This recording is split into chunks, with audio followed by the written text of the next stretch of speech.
Al oído, William. Bueno, en modo mundial, Petro se compara con Falcao. Es como si yo me comparara con Tom Cruise. Tomás.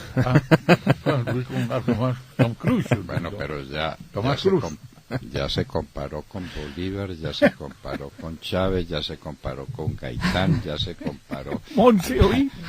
Sí, empezó comparándose con Bolívar, luego pasó a compararse con Gaitán, después con Hugo Chávez, después con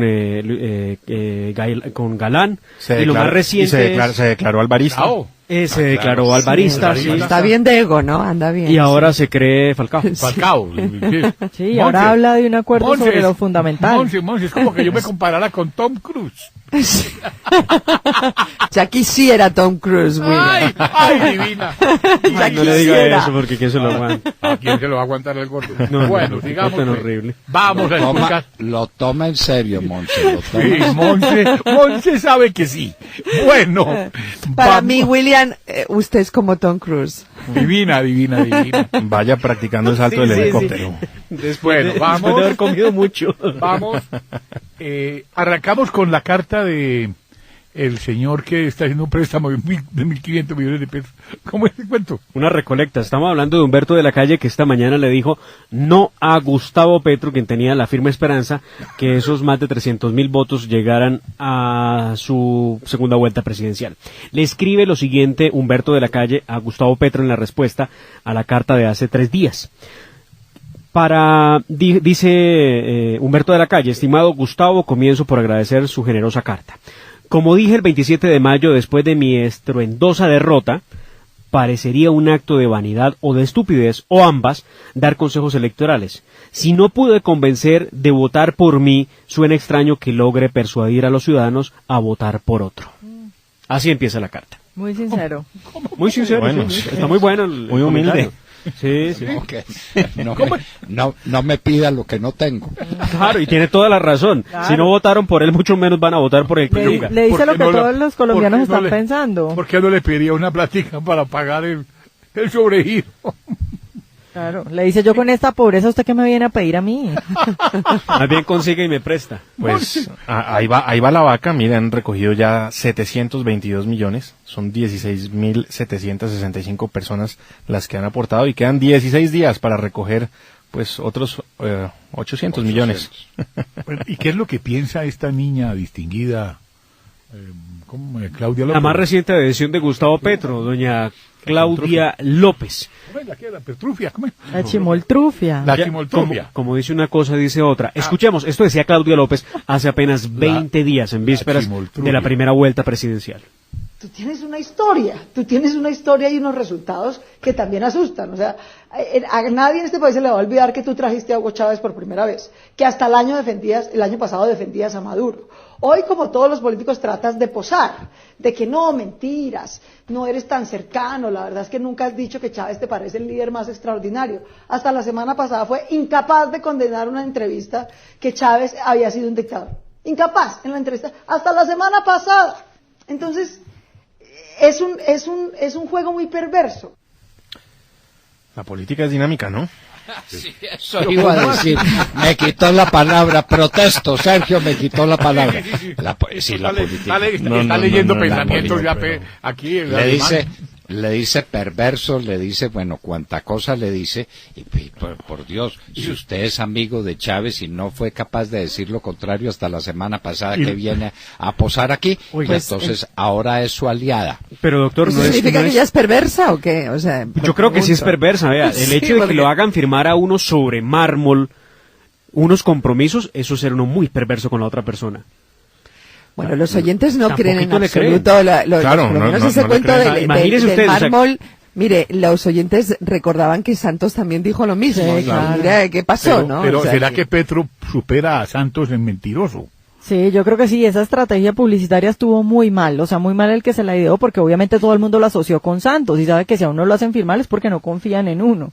Entonces, como Moisés, pues, mostrando los mandamientos de la ley de Dios en el voto nacional.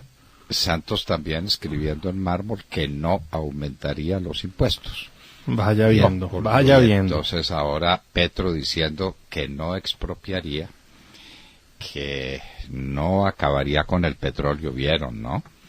Porque lo dice de manera muy simulada, dice que actuaríamos de manera responsable para impulsar las energías alternativas. Eso es una manera de decir, no, yo no voy a acabar con el petróleo y con el carbón, no, de ninguna manera. Escuchemos. A ver quién le va a creer. Escuchemos al sátrapa. Pues habría que ver cómo aumenta uno los recursos del Estado, pero no subiendo tarifas. En eso, profesor Mocus, yo le puedo firmar aquí, en piedra, en mármol, si quiere, en lo que usted quiera. No voy a subir tarifas. No. El tipo no le ha guayado. Definitivamente el Oye, tipo a no le ha Mocus guayado. tampoco le ha 8 guayado. años después, esta es la historia. Volver No, a no, pedir no, lo Mocus. mismo para que no sirva para nada. No, Mocus no Y ellos saben, yo no creo que sean tontos y que crean que de verdad Petro de la noche a la mañana se vuelve un ángel. Yo creo que es evidente que no. No sea que juegan a engañar a todo el mundo. Bueno, Se habla de 7 reformas tributarias que hizo Juan Manuel Santos durante estos 8 años. 7 reformas. Está peor que En Cartagena. mármol. Firma, En mármol, firma sí. mármol. Con copia en mármol. Las escribió en mármol. En mármol. Sí, señor. No, aquí Ay, en, no, ma- lo- no, a- no, en no. mármol lo que quedó y que nunca tuvo redes son los nombres de las Pero víctimas mire, del M-19. claro. Eso sí quedó escrito en mármol, lamentablemente. Pero mire, ese es el resultado de este tipo de declaraciones, ¿no? Los colombianos no creen en los políticos, esa es una realidad, no creen en absoluto en ellos. Entonces, cuando oyen comentarios como este, voy a firmar en mármol, lo que les da es risa. ¿No les parece triste, realmente triste llegar a esto? Es un Esos show. esos jóvenes que le apuestan a Petro, ¿será que no le han preguntado a sus papás cómo fue aquello de las cárceles del pueblo? Uy, Dios. ¿Cómo fue aquello del asalto a la Embajada de la República Dominicana y del asalto al Palacio de Justicia, donde Petro y sus hombres entraron asesinando gente inocente para producir dizque, unos resultados políticos? ¿Será que esos jóvenes no lo saben? ¿Cómo fueron las cárceles del pueblo? Más de 500 personas secuestradas. ¿Cómo fue lo de los asesinatos en masa en Tacuelló? ¿Se acuerdan ustedes? El loco ese de Tacuelló, que acompañado con un Pizarro León Gómez, hermano de Carlos Pizarro León Gómez, asesinaba a la gente porque la veía sospechosa.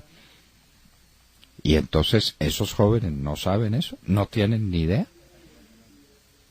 Probablemente no sepan cómo fue la vida de Petro y cómo fue la vida del M-19 y cómo el M-19 son las FARC. William, ¿qué hemos podido averiguar del libro de Jaime Bateman? Pero, ese libro, Pero si está agotado, ¿por qué no sacan otra edición? pues hay que buscar la manera de que alguien... Lo agotaron. La mandan a recoger. Sí. No, pero si hay que decirle a alguien, porque ahí está toda la historia de quién es el verdadero fundador de la guerrilla urbana en Colombia. Claro. Y de dónde viene. Claro, y cómo ¿Cómo las es el FARC dijeron, cuento? ¿por qué crearon el M-19? ¿Por qué lo formaron? Claro. Porque dijeron esto nuestro fue una lucha agrícola y nadie nos cree que vayamos a entrar a las ciudades. Hay que crear una organización terrorista que golpeen las ciudades Claro. y que sea complemento de la acción nuestra en el campo. ¿Quién era el gran patrocinador de eso? Jaime Bateman. ¿Con quién? Con su amigo Enrique Santos Calderón. Claro, lo mismo. Lean el libro. Lean el libro. Claro, lo mismo, doctor Londoño, que dijo el espurio presidente, el sátrapa, cuando exigiendo votar por el sí, decía, si no votan, se viene un problema muy delicado porque se viene el terrorismo urbano en las ciudades. Entonces amenazó con eso. Eso no se puede olvidar. Sí, este fin de semana en redes sociales empezaron a salir videos de células del M-19 que están volviendo a tomar fuerza en las universidades. Hay un video en la Universidad del Valle donde están encapuchados ¿Sí? con las banderas, pintando y diciendo que ellos están retomando la lucha. Es decir, claro, ahora tienen a su líder supremo, a Petro, a punto de llegar a la presidencia. Entonces ya se están preparando otra vez. Bueno, y hablando de eso, ¿qué hubo el libro blanco de Peñalosa? Hablando de libros, ¿no? Prepara Peñalosa el libro blanco sobre la alcaldía de Petro. Un poco tarde, ¿no? Un poco tarde. Como todos los Peñalos, Faltando 5 días. se le ocurren las cosas, pero tardísimo. Pero por Dios, ¿cómo no escribió eso? Tiene de aquí al viernes para publicarlo. Bueno, ¿tiene algunos daticos del libro? Pues, doctor Londoño, es un libro que muestra todo el desastre de lo que fue la administración Petro. Peñalosa, ahora sí, pues la carga... Es un corte de cuentas, en realidad. Lo que hace es un corte de cuentas. Pero miren cifras las Claro, mire, los los gastos aumentaron 2.4 billones de pesos, pasaron de 11.2 billones de pesos en 2011 a 13.7 billones de pesos en 2015. ¿Cuánto subieron los contratos? Porque pues él no... No, pues mire, Petro recibió del distrito 29.625 contratos y los aumentó a 50.490. ¿Cómo le parece? Sí, dice cerca de 20.000 contratos más. Dice Peñalosa también que la improvisación fue lo que caracterizó la alcaldía de Petro, que él había obras que tenían un precio y después contratos que tenían un precio y después no tenían nada que ver. Bueno, eso es muy habitual, de todas formas, en Colombia, ¿no? Y después se dobla. Pero fundamentalmente dice que era un hombre que improvisaba constantemente. En la salud, el tema del SITP, el déficit de las obras, el tema del manejo del acueducto y el aseo, recordarán ustedes, todo el tema del problema de las basuras. Es un corte de cuentas sustentado con las cifras, con el número de contratos, con los costos, pero pues llega un poco tarde, ¿no? Poquito. ¿Se le acabó el tiempo al gobierno? Sí, William, se le acabó el tiempo al gobierno nacional para seguir legislando, si me permiten esa forma de decir las cosas, pero es cierto, porque es el gobierno, a fin de cuentas, el interesado en los proyectos que sirvan para implementar el acuerdo con los terroristas de las FARC. La preocupación es enorme. El ministro Guillermo Rivera destacó que solamente se logró en la última semana tramitar en comisiones conjuntas, primera, la Justicia Especial para la Paz, el Código, y el sometimiento colectivo de bandas criminales, que es un proyecto con ponencia de Roy Barreras y que es de autoría del gobierno nacional. Sobre lo que pueda suceder esta semana no sabemos. Hoy habrá plenaria, se tiene previsto que habrá plenaria el martes, miércoles y jueves, y se cree, obviamente por los tiempos y todo lo que falta por discutirse, que no se alcanzará a que pasen estos proyectos. Muy probablemente el tema de código para la JEP se logre, pero lo demás no, y tendrán que citar a sesiones extraordinarias después de la semana de elecciones. Una pildorita para la memoria, doctor Londoño. Me escriben y me dicen, bueno, usted tituló esta mañana sobre el padre Adolfo Hoyos Ocampo, del mariscal Gilberto Alzate Avendaño y del doctor Fernando Londoño. Que esas memorables jornadas, ¿cómo eran? Bueno, las famosas procesiones del padre Hoyos Ocampo al ¿Sí? Sagrado Corazón de Jesús. Sí, señor. Eran actos que Manizales no Inmensos. olvidará jamás, pues los manizaleños de aquella generación. Sí, señor. Eran multitudinarias esas manifestaciones de Manizales al Sagrado Corazón de Jesús. Un pueblo creyente que demostraba su fe en las manifestaciones al Corazón de Jesús que organizaba el padre Adolfo Hoyos Ocampo.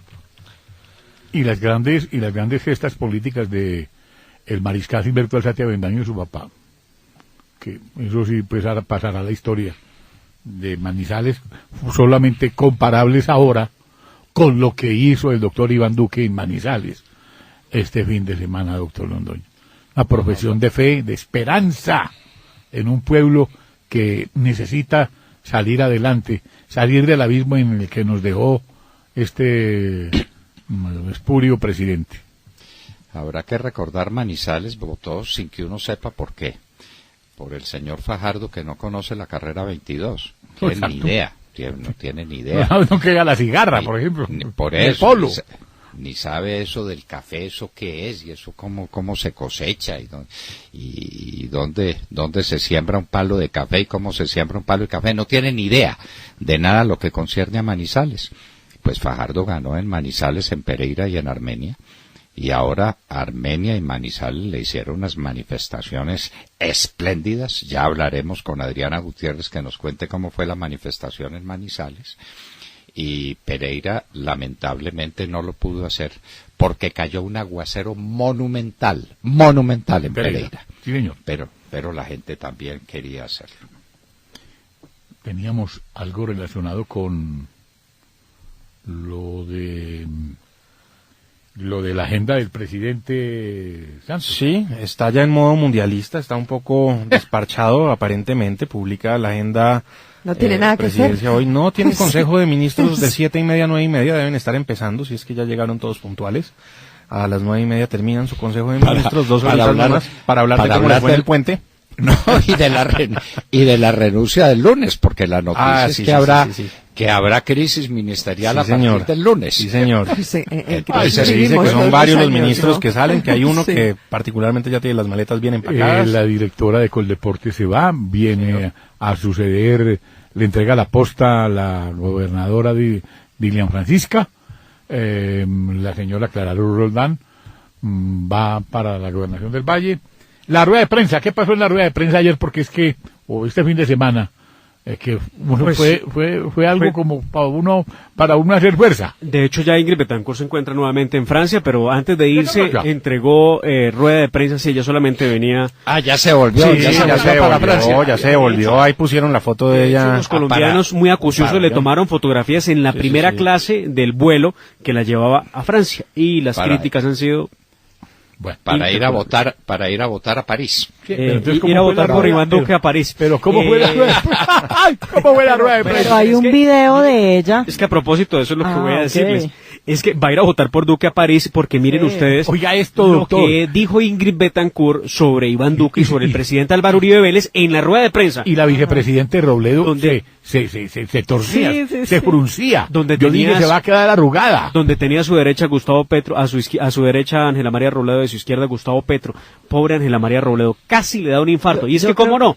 Yo creo que ellos dijeron, esta vieja se nos va a torcer acá en medio de la rueda de prensa. Casi que dice que vota por Iván Duque, casi que lo dice, escúchenla. Como una pinchultrufa, ¿cómo es? El candidato Duque es un candidato excelente.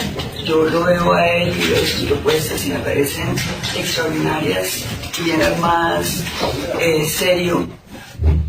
Ahora, desde el punto de vista del apoyo de Uribe, bueno, yo creo que Uribe nos permitió que Colombia lograra adelantar un proceso de paz. Si no hubiera habido la política de Uribe, no hubiera podido de pronto haber la posibilidad de que la paz llegara al país y que se dieran los acuerdos de paz. A mí se me como diríamos, doctor Fernando, esa platica se perdió. Sí, la mandaron yo para Francia antes de que hable más. Qué confusión, oiga, qué confusión tan grande. Aquí está su pasaje, váyase para París, por favor, señora. Ya, en primera Después de esas declaraciones aumentó la favorabilidad de Iván Duque a la presidencia de la República. Le dijeron gracias, no ayude tanto. La columna de María Isabel Rueda. La columna de María Isabel Rueda, donde dice que ella va a votar por Duque, pero dice que no vota por Duque, como algunos que dicen que porque es lo único que queda, sino que a ella le parece que Duque definitivamente se merece el voto de los colombianos porque tiene muchos atributos.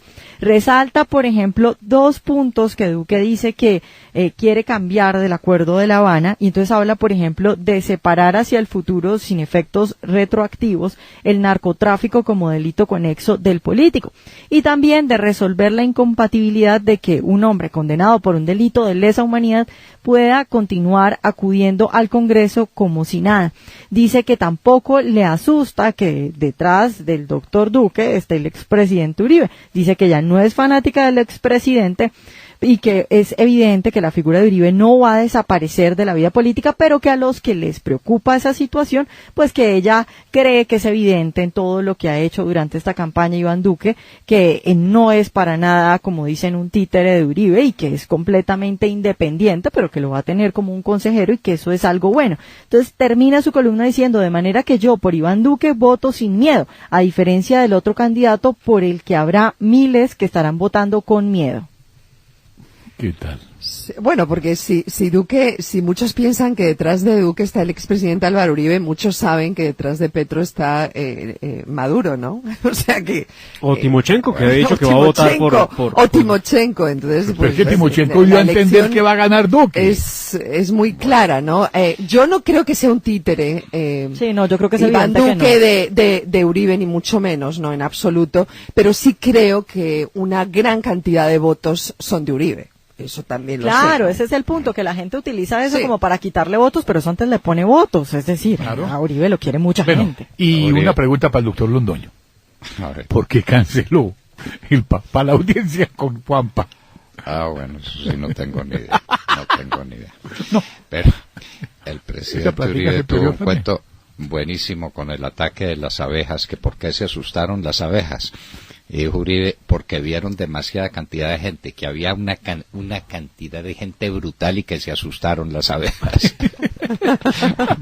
Bueno, en fin, y desde aquí le mandamos un cariñoso saludo a un gran oyente de la Hora de la Verdad, a don Jaime Bernal, que está en la vereda del Perú, en la ciudad de Guaduas, que es tan cara nuestros afectos por Guaduas. Pasábamos un día sí hay otro también cuando íbamos Sí, y señor. veníamos de Manizales, siempre en nuestro carrito, por allá pasábamos por Guaduas, el pueblo de La Pola, un pueblo lleno de historia que sigue bloqueado, porque nada que se acuerdan de la carretera de Villeta a Ah, Guaduas. no, ese cuello de Pero botella. Ese cuello para- de botella. Sí, pues. para don Jaime, nuestro saludo más cariñoso. Sabemos que él madruga todos los días para escucharnos en la Hora de la Verdad, como tanta gente en Cundinamarca, en Tolima, en el país entero. Todo el país. Muchísimas gracias.